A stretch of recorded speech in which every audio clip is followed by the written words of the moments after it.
Look out, because we've got a hot one for you today. In this episode, we take you to the outer limits of the powder coating universe when we discuss the hidden secrets to hot flocking. We'll rocket to the inner atmosphere of this highly taboo subject and moonwalk through troubleshooting to conquer some bad examples of what can happen when things go wrong. When we reach our destination, we'll arrive on the planet we call Zen. Join us with our very own Major Tom, our in-house powder coater, RossKote, as he returns to Earth to share some great tips from the Magic Zone.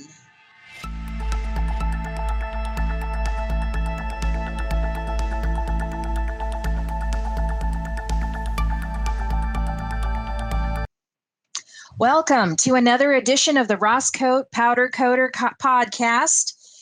We interview influencers in the industry and cover trending topics to powder coaters so they can effectively learn and grow their business. Today's episode is episode number 3, Hidden Secrets to Proper Hot Flocking. Today, my husband Ross is back and giving us his take on hot flocking. We also call it hot coating here in Hawaii. And we're also hopefully going to tease out with him what he calls creating that magic zone when attempting to do this process. But first, we still are having a launch party over here. We're so excited with all the feedback and comments that we've been getting on Reddit, the podcast page, and the Facebook groups. Shout out to Chris Small and Jimmy O'Malley. They basically are first time listeners to even listening to a podcast. And also they said that Chris said that it was refreshing to hear somebody that didn't learn a course as he doesn't have any in his country.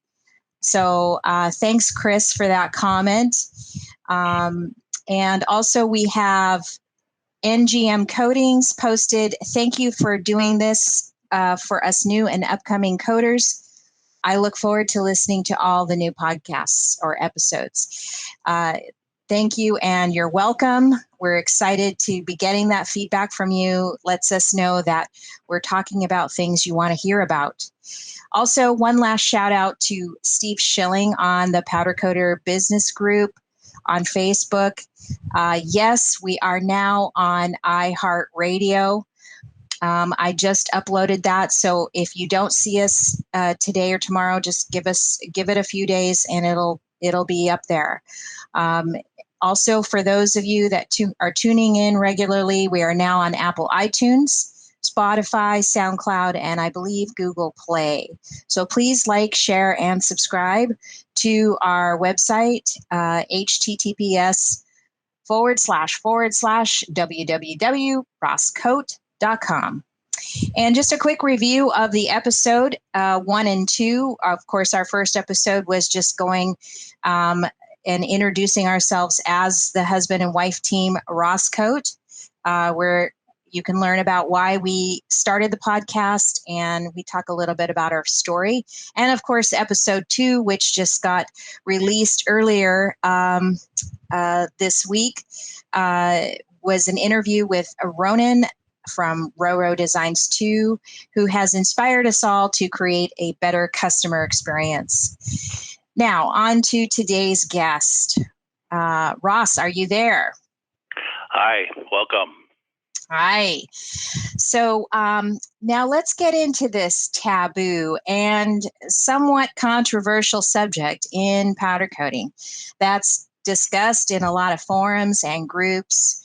Can you tell us just in simple words, what is hot flocking? What is it? Is it the same as what we call hot coating? You and I call it hot coating.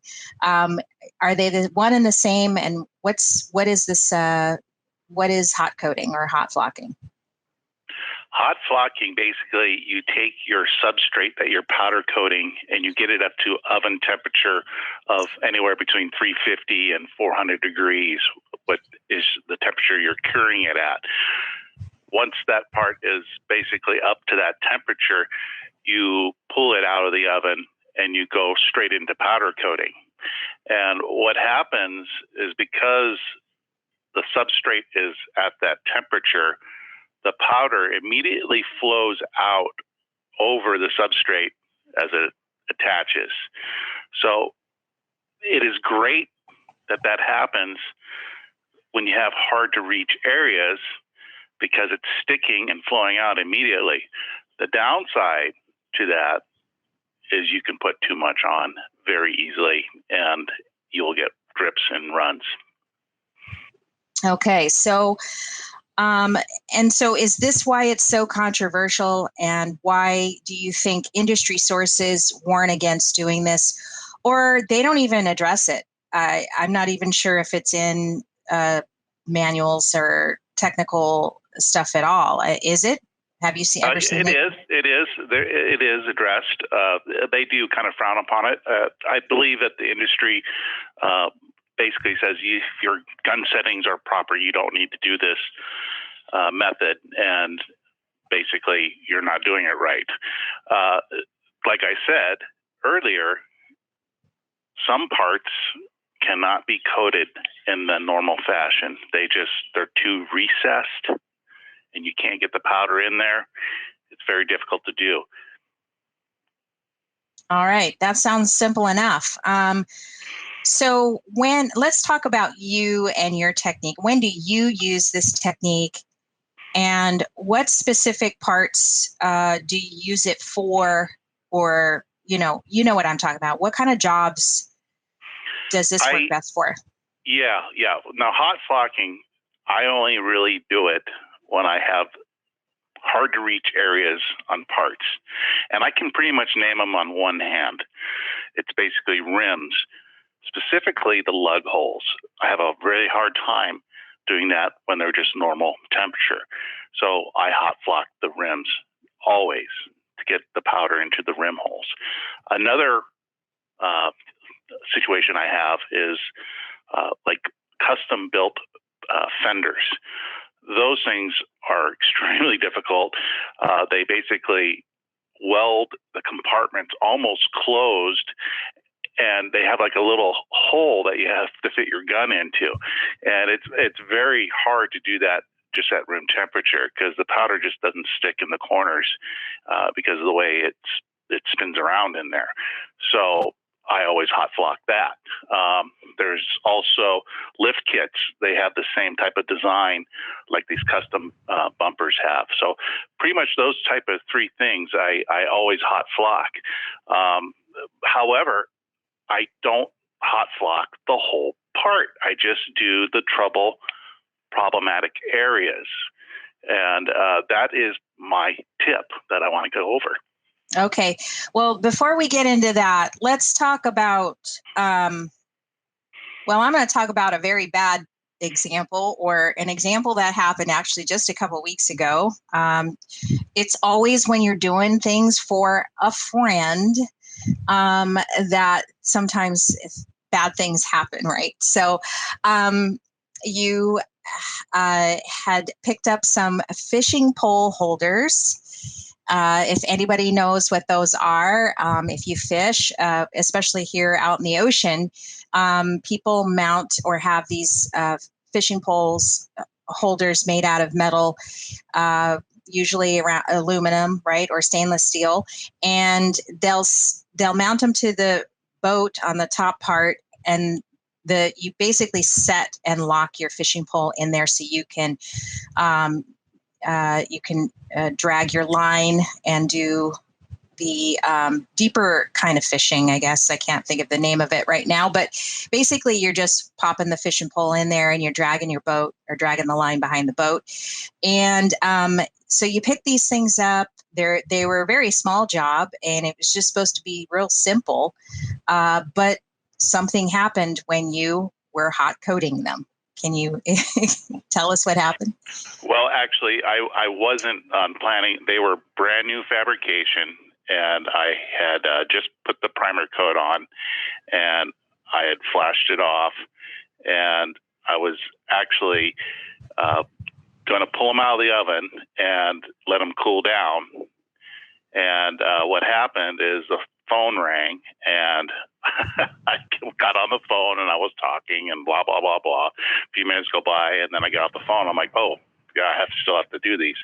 And I pull them out of the oven, and I usually let things cool down. I don't always hot flock it, and specifically on these, they didn't really need to be hot flocked. And what happened is exactly what happens when you hot flock. I just started doing like my normal procedure and started coating it like 2 times like I normally do. And even though in a normal situation that's okay, when you hot flock, it is too much powder. And I put them back in the oven, and I brought them out after they were done curing, and I had all the just drips everywhere. I was just like, oh God, duh. And I knew better. And one of my tricks that I do is when I pull a part out and I want to coat it. Now, this is what I call hot coating.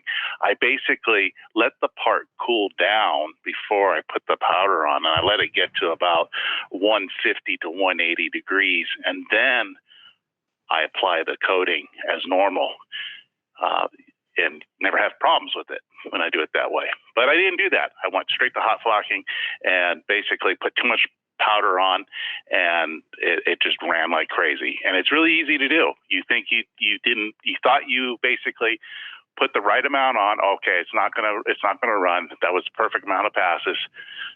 And then you put it in the oven, and it's boom. You're just like, oh my God, I barely put any on, and it's running. So it's really easy to make that mistake. And I think it's just because it flows out, and it's deceptive on how much you're really putting on. So anyways, that was my problem, and I had to sand all out and redo it. Yeah. This particular piece too, these pieces were angular because they had to be mounted at a certain angle in order for the pole to rest easily in the socket. And I think when I've seen you make mistakes like that, or you have drips, which is really actually kind of rare these days, but it's the angle sometimes, because it's hard you're either putting it too heavy on one side and not enough on the other. I don't know. It's just, that also can be problematic, but I'm not the powder coater. You are. Just hear about it later when you're screaming and cursing and all of that fun stuff. So, but before we finish out your Magic Zone tip, let's talk more about the troubleshooting about hot coating, because there's issues, there's things you got to do with your gun settings maybe, or is it grounding? I think you should talk about some of these other kind of things you have to have just right in order to get that Magic Zone and get your focus on. Well, right. Obviously, the gun settings are very important. We want to have the high voltage setting. Now, Kim, you're not going to know much about this, but the listeners out there, they'll know. You'll want your high voltage setting at about 60, your current limitation at 40, and your powder feed quality. This is key, actually, is you want to really bring it down, and that's about 27% to 35%, somewhere in there. If you don't have these type of functions on your gun, the main thing I want to describe here is the powder cloud that's coming out of your gun. It needs to be really small. Comes out about 4 inches past the gun nozzle. You want it to be about a 2-inch, no more than 3-inch diameter cloud. And if you keep a real light, small cloud, it's easy to control the powder as it's going on into deep recessed areas. You can sit there, like, for example, on lug holes, I will dial that just into those settings that I just said, and I will pull the trigger of the gun away from the rim. So I make sure my cloud is right. And then I come into the lug hole areas, and in a circular pattern, I just kind of work it in there. Just a couple passes on each hole. And it flows out. And then I step away. Let the rim cool. I let the rim cool down to 150, 180 degrees. And then I turn my settings back up. And I leave it still at the high voltage setting at 60 and the current limitation at 40. But I bring the powder feed quality up to about 50. And then I get a bigger cloud. And I just basically powder coat the whole rim as I normally would. 2 passes. And I start from the back of the rim where the center bore is, and then work to the inner lip, and then I go to the front of the rim where the center cap would go and work that area, and then work the outer lip there, and then to the basically hub, which is the outside where the tire goes, and I finish it up. That's pretty much how I do a rim. And I always stay with it like that every time. And from there, we put the rim in the oven, and it depends on what we're doing. If that's the first coat, which is like a primer coat, which is probably the most important coat, believe it or not, because you got to get that wheel protected. We'll just put that in the oven and let it flash off, and then continue to the next steps. And I repeat the same process on every coat. So it's almost like a Zen zone. I mean, we called it a magic zone, but I actually kind of want to actually say that it's more like getting into your Zen mode or your focus, because this technique is the way it is, and you can easily, you're sort of on a razor's edge sometimes. You can easily make it, you can easily turn this into a boo-boo in any number of distraction or setting issue or grounding issue or whatever.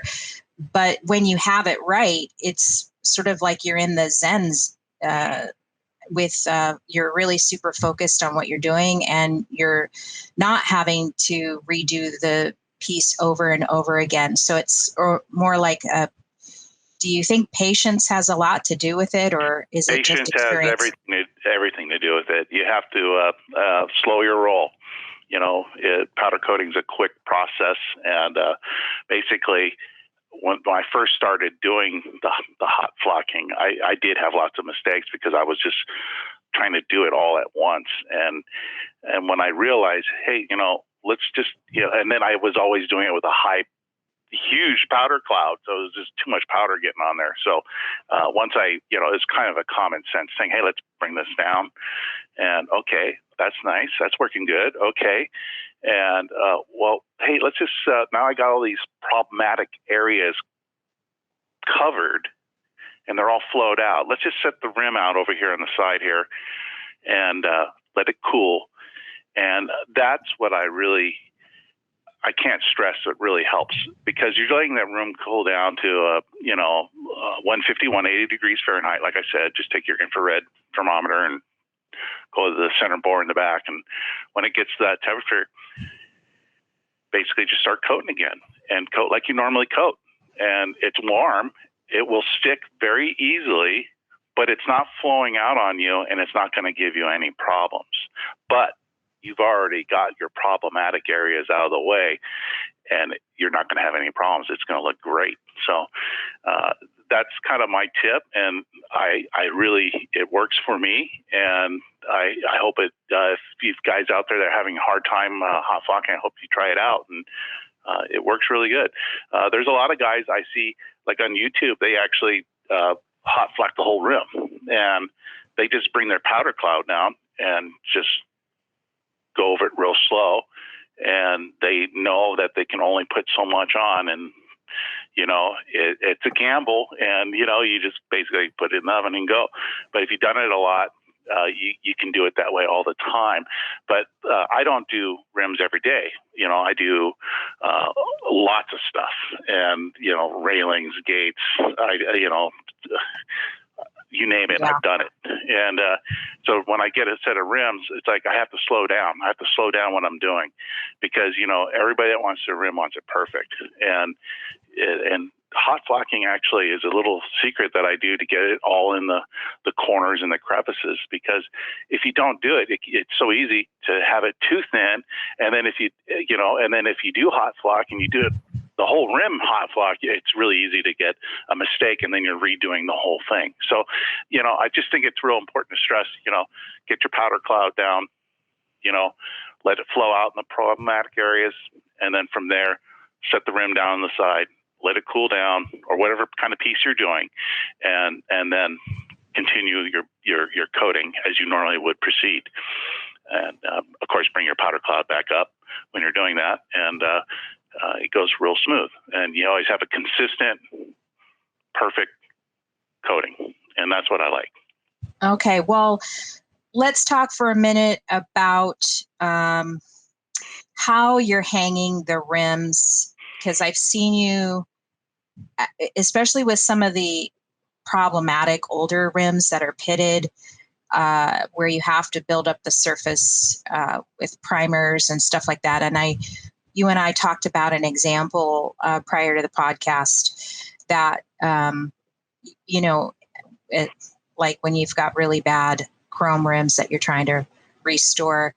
Can you give that example? Because I think that's another sort of deeper layer into this hot flocking, especially since so many powder coaters do a lot of rims. Well, yeah, if you get a rim that's like chrome and it's totally been electrolyzed underneath the chrome, and you blast that away, and then you have all these just pitted. It's like a hammer tone finish almost. It's just totally dents and pits from where there used to be aluminum, basically, from being eaten away. And you blast that away, and now you're going to how do I make this look smooth again? And this is a good hot flocking exercise here. So and I normally do rims. I hang them through the valve stem, but in this situation, I hang them through the lug nut holes, and I do this with a bunch of C hooks, 6-inch quarter diameter C hooks. I use 3 of them, and I basically look like almost like a Y, one through one hole and then the other 2 holes, and I used a 16 gauge wire. And then I go to one major C hook to hang it on. And basically you hang it in that, instead of a vertical position, it's in a horizontal position. So when the rim's hot and you bring it out of the oven and you got lots of just massive indentations from where the corrosion was, it's really easy in this position to put it on, hot flock it, and build it up, especially with a primer. You can get that all built up, and it won't run and drip because of the way it's being held. And I only do this in the area that is bad. I hot flock the area that's bad, and it's because it's like a bowl. And because it's like a bowl, there's nowhere else for the powder to go, and it just builds up, and then you can basically get all those dimps and dibbles smoothed out with just a basic light sanding, and then go to your color coat from there. Okay. Also, now talk just a minute for how you normally, if you just have a regular set of rims that are in pretty good shape, you have a unique way to get good grounding. I would wonder if you could share that with the audience, just in case those that are kind of new to this could use this really helpful tip. Right. Okay. So I use 5/16 basically regular a nut that's about 3/4 of an inch long. Bolt, and then I have the 5/16 nut. It's a just basic nut, no lock washer or anything like that, or locking nut. It's just a regular nut, and I basically put that through the valve stem. That will fit through 90% of the valve stems, and it fits nice, so it's tight and there's no slop. And what I really like about this method is when you take the wire, I come around the backside of the valve stem where the hub is, and I put my wire around it, and then I basically tighten the nut down onto the bolt, and it cinches that wire right up to the rim. And it's going to be like that throughout the whole coating process. And so you'll always have a great ground. I mean, it is on there. And I have found that, by doing it that way, you're basically taking grounding problems totally out of the loop. And of course, I also do some other tricks in my shop as far as grounding. We have a metal building, so I ground to the main stud of the building that goes into the ground. And then I go from there to my gun, and from there it goes to the booth and also the part. So I do a Y there. So I'm directly connected to the part. I actually connect it right to the C hook at the very top. And I never have a grounding issue ever. And that seems to really work well. Well, that sounds like a great tip. Of course, I don't powder coat, but I do hear you all the time. And you have crafted this advice and methodology over the course of your powder coating career. And not only that, but with the satisfied customers that we have. And you're also a super perfectionist too, almost to a fault sometimes, because a lot of times I'm like, it's good enough, just get it out, right?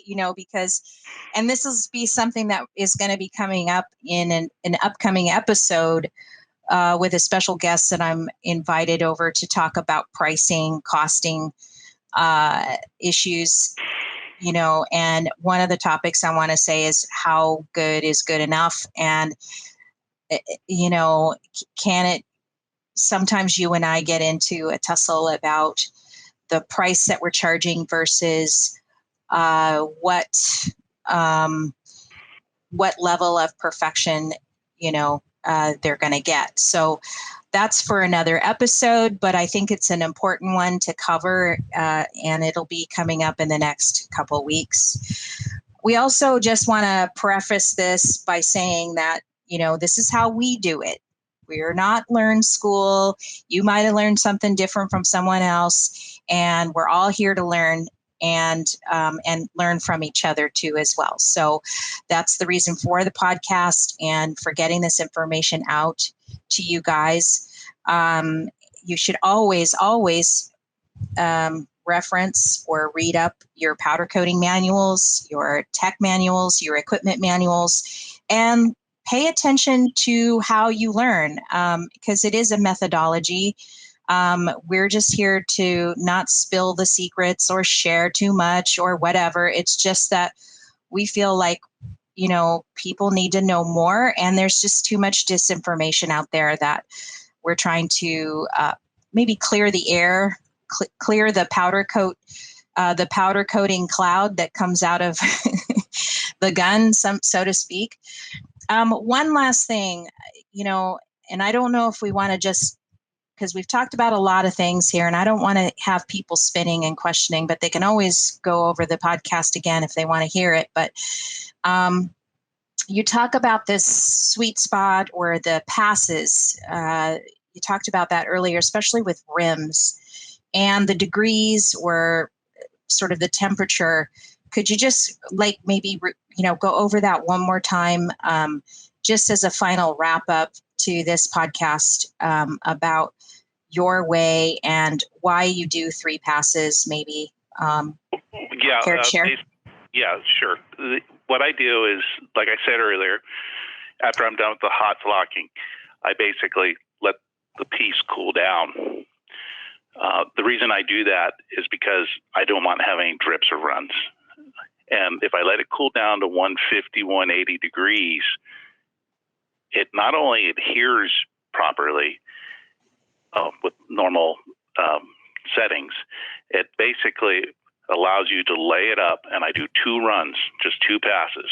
And, I don't go real slow, but I don't go real fast. It's just, everybody has their own speed. And I work in circular motions generally with rims. So that's what I like to do it works for me, and I never have problems. And people always comment, man, how you get this so perfect and glossy? And I go, it's just 2 quick passes. And the key is I do it at 150 to 180 degrees because the powder's sticking to the rim. It's not, flunning around in the air. It is attaching to the rim, and that's what's really neat about the hot coating aspect of it, that sweet zone of 150 to 180 degrees. It makes it super simple. I do that on gates and railings too when we're doing big runs, because if the part's warm like that, it just makes it easy, and you can just fly through it real quick, and everything's attaching, and you're done. You just put that sucker back in the oven and let it go. I had one more thing to say about the rims and how to hang them. There's another way too, also with like German rims, specifically BMW, Audi. Everybody knows what I'm talking about. Those valve stem holes are really deep on those, and it's hard to find something to go through there and hold it.